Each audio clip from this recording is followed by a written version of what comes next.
Hey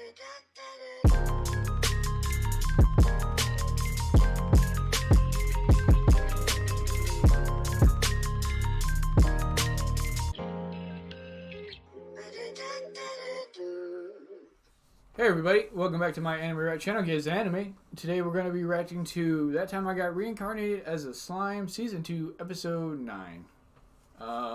Last we checked, Shion and Gobzo are both dead. The Falmuth army came in and killed them.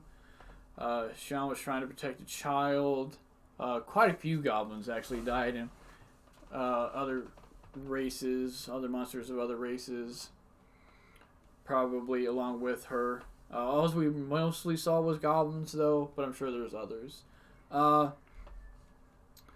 But we learned that due to the barrier, their spirits are probably still inside of the general area, and there's a small chance that if Rimiru becomes a demon lord, that he might be able to gain the power to revive them.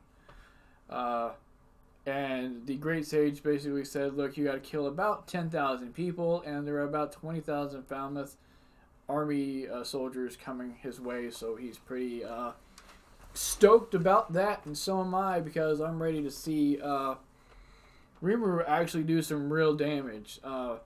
We've seen him one-on-one a few bosses, and mostly he just uses a Gluttony to take care of them. It's a pretty broken skill. But he hasn't really exerted, like, real strength. He hasn't really shown, like, vast amounts of power that, like, these demon lords have been throwing out. So we're going to see probably his biggest feat of strength yet to come here soon. We also saw him take Mylon's heart out and replace it with basically a defibrillator, so that Clayman wouldn't have any more of a hold on her. And he was also using her heart, the heart that he put in her to keep her alive, as a listening device to basically keep tabs on the conversations that were going on around her. He also set up Yom to become the king of Falmuth when he takes care of all the soldiers and the residing king at the moment, to put him there so that they will have a stronger tie or relation with a neighboring kingdom now once he sets him up as a king. So with that being said, though, let's get on to this anime reaction and see exactly how Rimiru gets this stuff done. I'll see you there. Isn't it kind of incredible how they're using Millium in the series to further the plot line along by basically letting Rimiru know this is how she became a demon lord, so this is how you can become one. And that her character just isn't being sidelined. Like, she's given more depth. Like, I knew she was an important character in season 1. She's obviously really strong. But she's getting a lot of limelight, I should say, or detail. Her character is being fleshed out more than others. Okay, so she sealed away the dragon. It's not Veldora, is it? Like, that's not who she sealed away, right? It's some other dragon. He was sealed away by the nations, wasn't he? Because of his power. I forget, it's been so long since I've seen season 1. That army is about to supply me with everything I need. Yeah, to become a demon lord and more. Now, is the 3%, is that 3% per person they're trying to bring back? Or is that 3% for each one of them? Or for all of them? Because it was 3% per person, and they managed to bring back everybody. It's going to be a little absurd, kind of hard to swallow.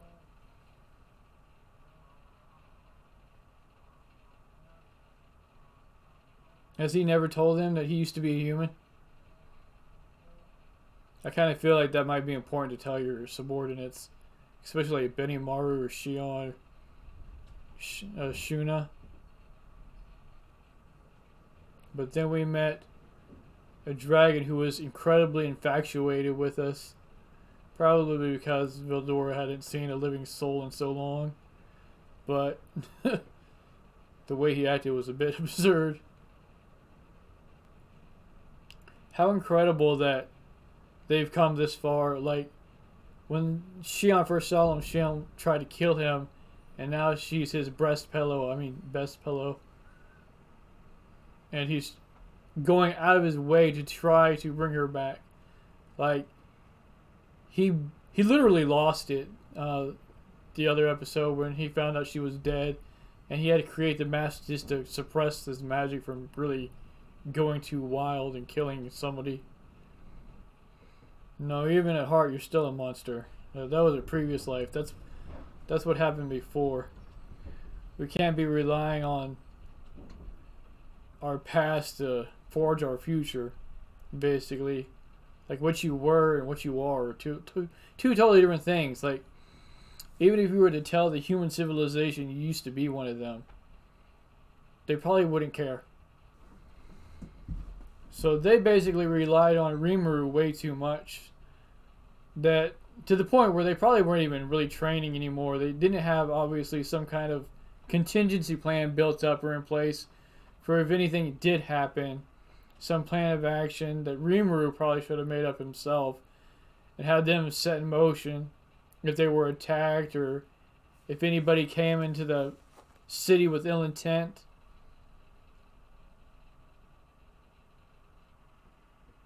And from what I'm also gathering, people like Benimaru, they really didn't do any more training to get stronger. They felt like they were strong enough with Rimiru there. Like, as long as he was by their side, nothing else really mattered.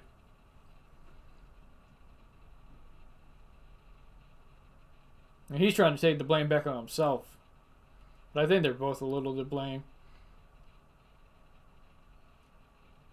No, his feelings aren't the issue, which is the fact I don't think he should have stayed as gone as long as he did. He's the literal leader of this city, nation, whatever you want to call it. And yeah, he has to go out and he has to be like, he has to meet with other like leaders. But his little vacation back to the school probably took a lot longer than it should have. Yeah. Even if you're raised in a place where a certain race or a certain place is considered bad, you know, that doesn't make you necessarily bad if you were raised in like a different place. Like, people who are raised in families that harbor like any kind of racism grow up around that, so they pick it up and that's what they think. But if they learned from a loving family that didn't harbor such things, they wouldn't believe in those things. So he's not just going to become a demon lord so he can bring everybody back. That's the obvious goal, the immediate goal.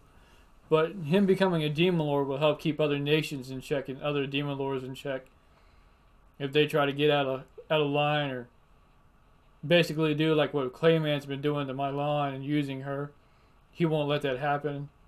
If some other nation tries to take over another nation, he'll step in as an intermediary or a peacemaker. And if that doesn't work, I guess he'll just squash the problem. Like I was saying, being raised in like a certain area, so Yom, when he becomes king of this Falmuth, he can basically let the citizens know that, hey, this nation here, this Tempest nation, is not a bad place. These monsters that live here aren't evil. They don't have any ill intent towards us. We can trust them. So if you want to go there and visit, or if you want to go live there or sightsee there or whatever, then it's a safe place. And there's nothing to be afraid of.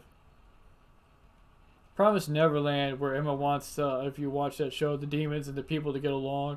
I feel like that same issue might come into play here. Like, everybody doesn't really want to get along.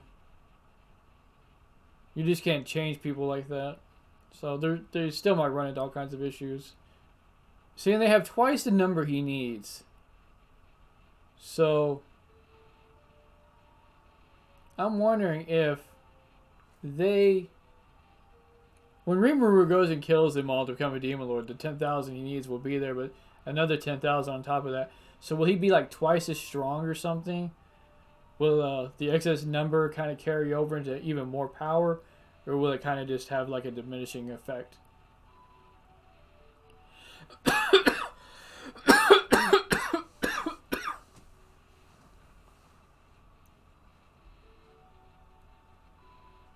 Yeah, he has to kill them all himself. They can't help. If they try to help him, then it kind of defeats the whole purpose, right?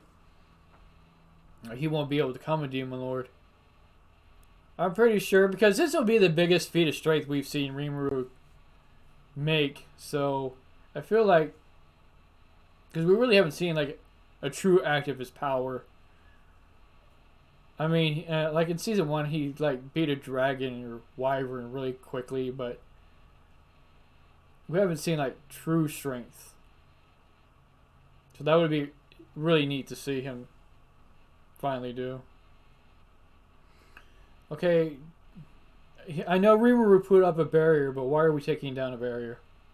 Don't we want as many barriers as we can until we revive them? Like, wouldn't it be better to take the barrier down after he destroys the Falmuth army? So this episode's pretty much just been preparation for the next episode. Like, maybe in the one after that, because we're going to get a lot of fighting going on. Oh yeah, Benimaru is about to go all out. Are they going to be there? Yeah. Well, that's interesting. Blumund. So, this is like probably the main force right here of the 4.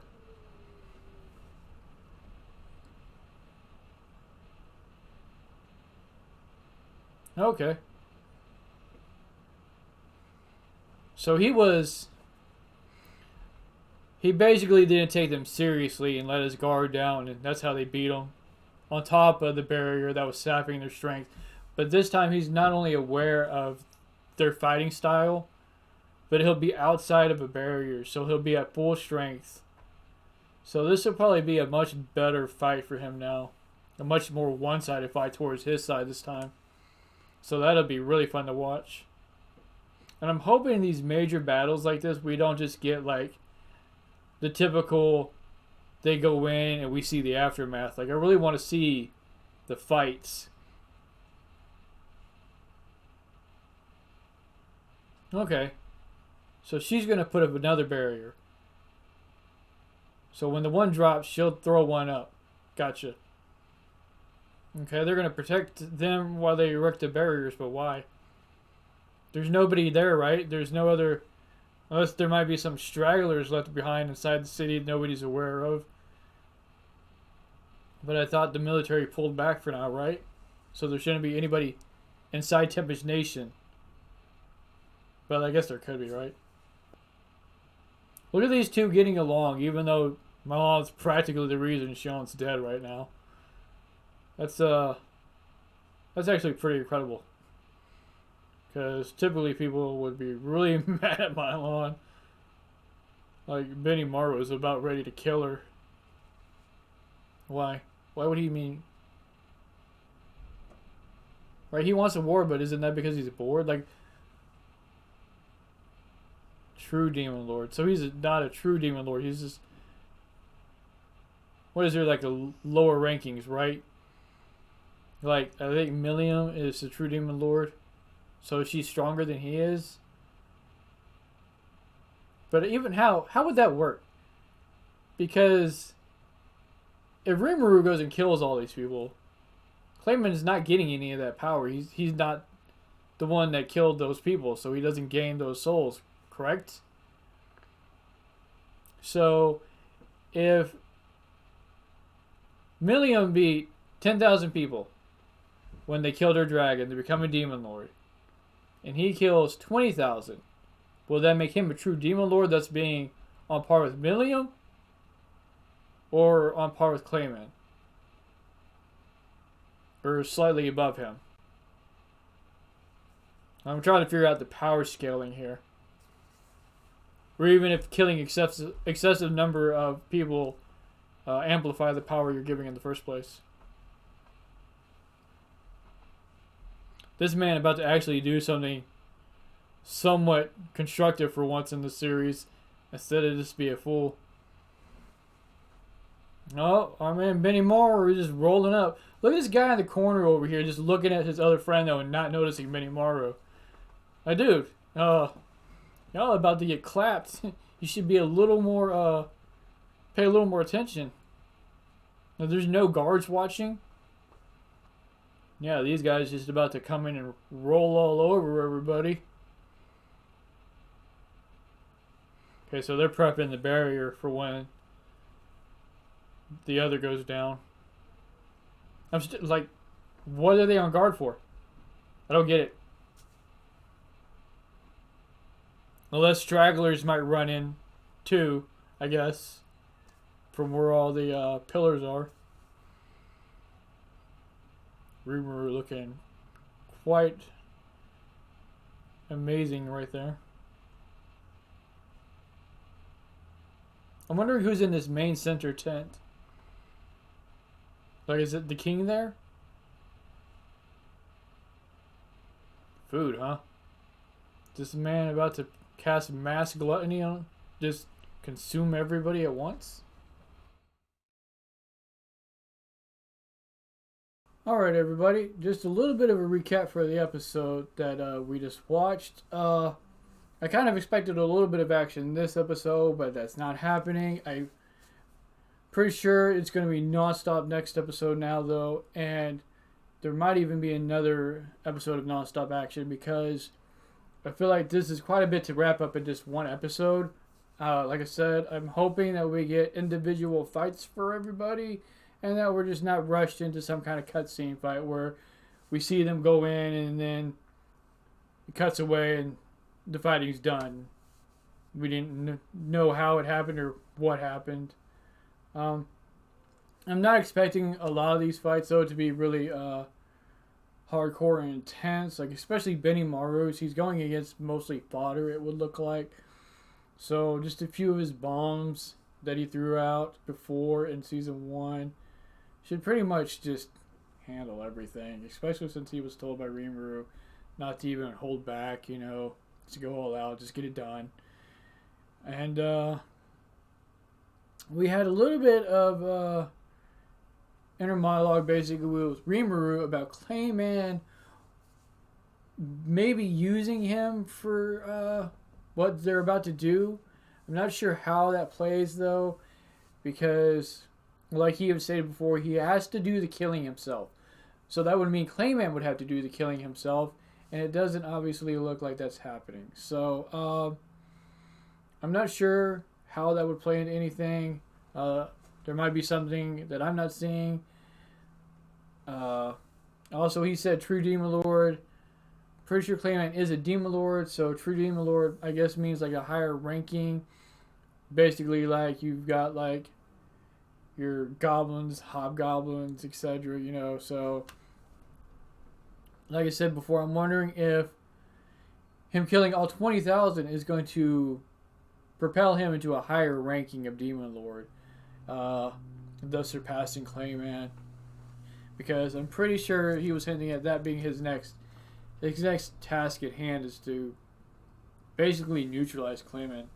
He's either going to eat him, because that's Rimiru's go-to for everything it seems, and it's a little boring, I've got to say, just to see him swallow people all the time, and that's how he finishes the fights.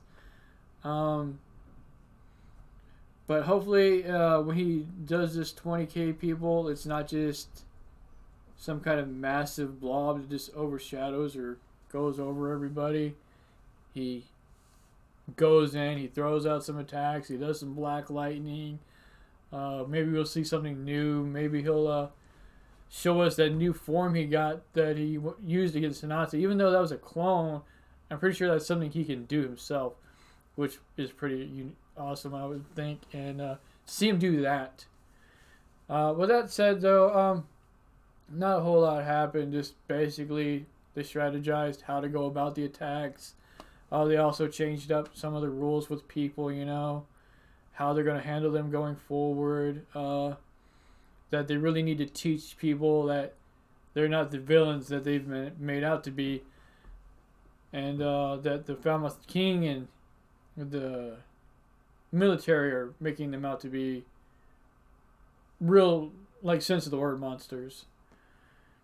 That said, though, let me know what y'all thought of the episode below. It was kind of slow, but, you've got to have those character build-up moments and story depth to make an anime really stand out. And thanks for watching, and I'll see y'all next time.